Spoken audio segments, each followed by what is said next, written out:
What's up, folks? Welcome back to the channel. And yes, it's been some time since I posted a video. I apologize. I apologize every single time I got to post a video because it's always a big gap, and I'm trying, but I have a full-time job and I have other things to do. But I'm here. All right, we're here. Folks, I had a crazy hunt on Friday night. Landowner called and said he had a lot of cattle that he lost. He lost around 15 cows. He just bought a bunch of them. If you guys are really deep into the cattle business, you know that when you buy a large amount of cattle, they go through a lot of stress, and sometimes they spread, an illness in the herd, and unfortunately some of these cows do die, especially when you're up in the thousands of numbers, of cows. When you have smaller numbers, I know it's really easy to take care of them, but anyways, long story short, he lost a lot of cows this week. So gave us the call. I knew there was going to be a ton of coyotes. I just knew this. Last winter, if you guys remember, I shared some content on 30-something coyotes that we had killed. I had 28 in the back of the buggy, but I know we killed over 30. This is the same place, but about a mile and a half down the road, same property. And I knew this was going to be a killing spree. But anyways, guys, we get there. I talked to the landowner before we started. He told us where the dead cows were. We get into the gate, not even 50 yards, and we spotted dogs. They were already on the move. 3-mile-an-hour wind that night, so it's really hard to creep in there with any type of buggy. We set up an e-collar, tried calling 2 in. They locked up about 150 yards and didn't want to play with the e-collar. Tyler ended up pulling a double on them. In the background, I counted 9 coyotes running off of a dead cow. I had no idea where this dead cow was, but I knew something was dead there, and I spotted 9 coyotes running off. And I said, Tyler was wanting to go to another spot, and I said, I'm gonna walk up over this hill. So I'll go walking up over the hill, and there was a coyote with his head inside of a cow, and he did not run off. And I stood there with my rifle. You're gonna see the footage. I stood there with my rifle, and he comes underneath the fence, and I put it right there in her throat, and she dropped dead right there with the 22-250. Folks, throughout the night, I killed 9 coyotes in that same exact spot. No calling. I barely even moved 30 yards. There was 2 dead cows. I was in between 2 dead cows that were about 200 to 225 yards apart. And folks, I can't make this up. I know for a fact I've seen over 20 coyotes, and some of them I have footage of that ran off because they got wind of me, but it was absolutely pure madness. I'm standing there, a double comes in, I smoke them, I'm looking over to the right, 2 come in, they're messing around, another double come in, and they're fighting over the dead carcass. The alpha males, or wherever the alpha group, pushed out the 2. I dropped 2 out of the 4. I stood there for probably 30 minutes, walked back to the buggy to get some more ammo, came back to the same spot, and another double came in. It was just like nonstop action. I turned back around. There was another coyote probably 150 yards behind the buggy where Tyler pulled a double, dropped him there. And I'm just looking around. That's all I'm doing with my helmet. I'm just looking around, and it's just coyotes coming in. Folks, it was pure madness, man. I honestly think that if we pushed it for 2 nights straight, we could have killed over 30 coyotes just in that pasture, because I was only shooting coyotes off of the dead cows. We killed 13 in that area in a 250-yard radius. But I killed 9 in that same spot, and we didn't even touch the other carcasses. So I can only imagine how many coyotes were out there. But anyways, folks, I have the Diligent Defense Wolf Hunter here. This is a designated 6mm can. I played with it on my 6mm Creedmoor, and also the 22-250. I haven't played with it with the other calibers, but I am extremely pleased with this suppressor. I'm a real big fan of the Diligent cans. They don't pay me to talk about them. They do hook me up with cans, but I'm always honest with them on the feedback. And me personally, I think this thing is a winner with the 22-250. The Diligent and the Enticer S and the STI are great cans on my 6mm Creedmoor and my 22-250, but I think this is going to find a permanent home on the 22-250. Pay attention to the audio in this video, folks. I carry a phone in my back pocket. I use that to capture the audio. I am using the IRA TH50C, the V2 on this rig, and it does record audio, but I prefer the audio off my phone way better than the audio off of any optic available in the industry. I still prefer the audio off my iPhone because you guys get to hear everything, especially the impact. So I want you guys to really pay attention to the sound of this suppressor. 3-mile-an-hour winds that night. There was no wind, and you can hear how good this suppressor sound. I was away from the trees, I was out in the middle of a pasture, and was just getting some good hits on these animals. I know out of the 9, 8 went down immediately. The last one took a really bad side shot, went down but got up and died. But that's the setup is just absolutely vicious. You guys have seen the setup. I've already talked about it. I'll put a link down in the description to the build specs and everything on that rifle, but it is a straight animal on these coyotes. But the Diligent Defense Wolf Hunter is definitely a winner on the 22-250. So if anybody out there has one, please chime in. But if you guys are interested in a good varmint can, you can't go wrong with the Diligent can. I'm not telling you it's the best can in the world and it's better than blah, blah, blah. I'm not going to get into that dispute. I'm telling you guys right now, from my experience, from all the cans that I have, I like this on my 22-250. Enough of me talking. We'll get straight to the footage here, but I just want you guys to know that this takes patience. I have some friends that they're really quick to shoot animals. If they're 300 yards away, they're going to take a poke at them. And I knew that I was in between 2 dead cows, and I knew what those coyotes were coming in for. So I just stood there and I waited patiently. Unfortunately, sometimes the winds do shift, and that's what happened a lot that night. The winds was coming out of the south, southeast, southwest. It just kept out of the north. I can feel it changing around my head. And every time an animal was coming in downwind, they picked it up and they took off, and I'll share that with you guys. You're going to see a lot of footage of them coming in, and I want you to see what they're doing. It's amazing. Their heads down on the ground. They're actually smelling the other dead coyotes that I just dropped. They're fighting over the kills. It's really cool to just be patient and sit back and actually watch what they're doing, and sometimes it's going to get you some really good kills. Out of all those 9 coyotes that I killed, you're going to see one by the feeding trough. Folks, that was 32 yards. No calling, no lights, no nothing, just standing there. 32 yards away, dropped him, and then dropped another one that was about 45 yards away just down the road. And you're going to see some of these dead coyotes just laying there in the frame. I just can't get enough of it. Some folks are probably wondering, why didn't you call? We tried. And I'm telling you guys right now, if there's a ton of dead animals on the ground, why would they want to come into an e-collar? They literally have a buffet of food around them, and we tried it, and all we did was trigger them, and they took off. They knew that it wasn't right, and they took off. So we left the e-collars for the other areas. Chris was with us, and he was doing some filming, so he got his content done with that. But I knew that it would be a killing spree just hanging out around the dead cows, and that's what you guys are about to see right now.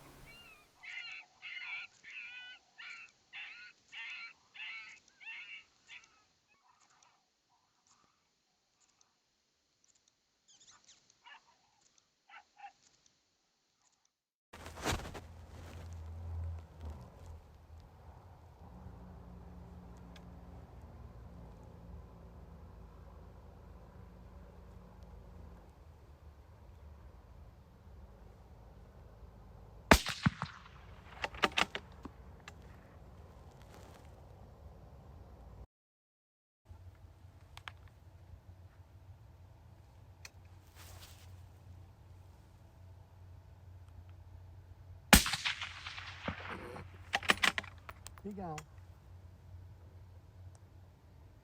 Saw him just.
Folks, I appreciate all the support. I appreciate you guys being patient with me with these videos. I know a lot of folks can't stand me talking, but if I don't talk, how are you going to get the information or understand what's going on in the video? So I'm going to talk, and if you don't like it, you can move on somewhere else, and it's not going to hurt me one bit. Love you guys. I appreciate all the support, and I will see you guys in the next video.